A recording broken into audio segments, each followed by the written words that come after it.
All right, so once you take the pizza cutter and you guys are cutting out your slab, we need to miter our edges.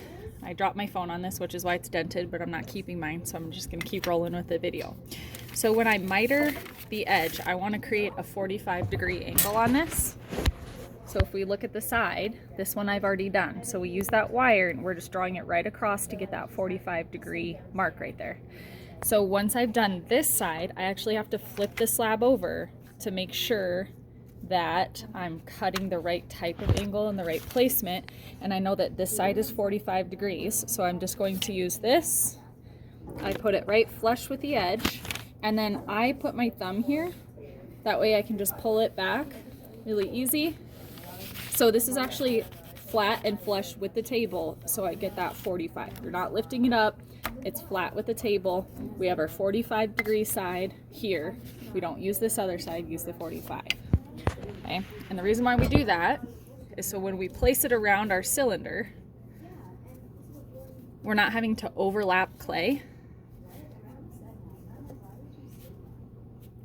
So I've got one angle and I just lay this over the top and it's gonna create a flat line instead of overlapping that clay. So I'm gonna score and slip that. Now if you look, mine looks like it could be a little bit shorter. So I'm actually gonna trim that down a bit. Another option that you guys have is to just trim it by hand. And I can do that with an X-Acto knife. So if you are confident doing this, you can do this.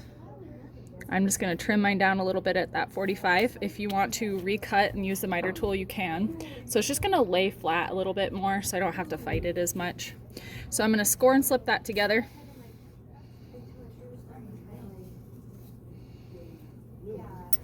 Okay, this tends to get a little bit stuck to it. So I'm just gonna take some newspaper. I'm gonna roll it on the inside. And it just helps that clay release from the cylinder because when clay dries, it shrinks a little bit. So I'm just gonna place that on the inside. Put my slip here.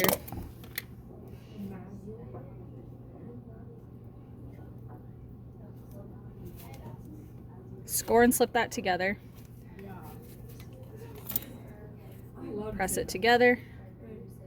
So we shouldn't have a big bump or a dent or anything in it. And then I'm gonna take my flat metal scraper and I'm gonna smooth it out because my flat metal scraper can curve, make sure it's clean. I'm gonna smooth that out so I don't see the seam anymore. Okay, and then you'll be ready for the next step, which is adding your bottom onto it. There's a separate video.